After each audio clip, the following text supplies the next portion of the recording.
My dad pushed that we should look a little better at that central lubing, so we decided to bring it into the garage. So it was just a matter of unbolting it, removing that pressure safety thing, the electrical connection, and 2 bolts, and you could just lift it in. We added that little T connection with the grease fittings, so it would be possible to give it a little grease if we wanted to.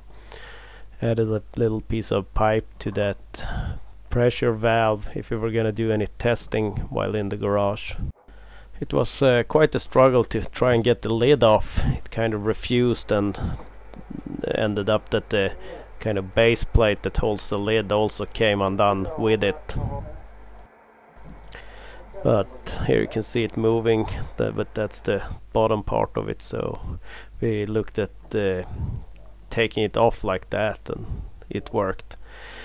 And here it's messy, so we had put on some disposable gloves, saved an O-ring there, started kind of removing some grease to see what things were looking like in there. And we also found that, here you can see I put it in place, that little piece of hose that's supposed to be on the arm that scrapes grease around to help it get to where it's supposed to be. Worked all the way around with a screwdriver, kind of loosening up what was broken. My dad has built this wooden holder that could kind of fit into some slots in the base plate, and it was still really stuck on there, but started moving and we could get the lid off. Scraped away some of the grease to see there are kind of 2 like posts in there that when it moves around and pushes grease, it's supposed to like be stopped on them to allow it to kind of drop down and then be pushed down by the plate itself. Did some measurements to see where it was getting power from, which connection to add power to if we were gonna do a test run in the garage. With it hooked up to power, we grounded the connection to do a forced cycle on it, and it fired right up.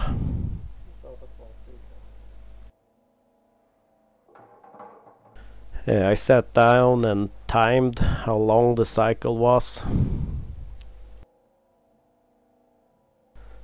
Talked to a salesperson about that hose on there, if it was something smart, but it's just a piece of hose.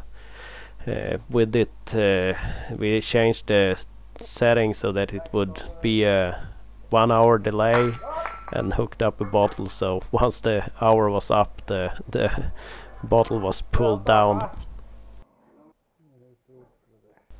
Looked at what kind of hoses we had, and we found one that was a tighter fit and will hopefully not come undone, so we pushed that in place.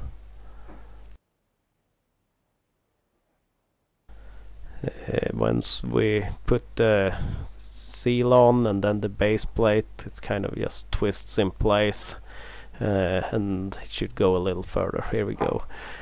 Then we put the lid on and looked at that, but it felt like that scraper was a little far away from it. Maybe it's been bent in the past, so we took a pair of pliers and kind of bent it out a little. Tightened up the lid, the base plate moved a little more also when doing that. Filled it up with a little grease to do a test run and see what it looked like with the arm moving in there now. And here you can clearly see it passing by. So we filled up the unit while we were in the garage. It was still moving around. We can also see, I think it had run out of grease when it had been test running earlier, so nothing came out at first, but we started seeing grease coming out of the hose. Changed the adjustments back to where we want them.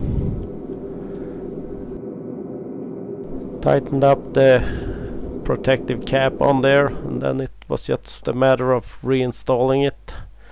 So removing that T connection, on with the safety valve.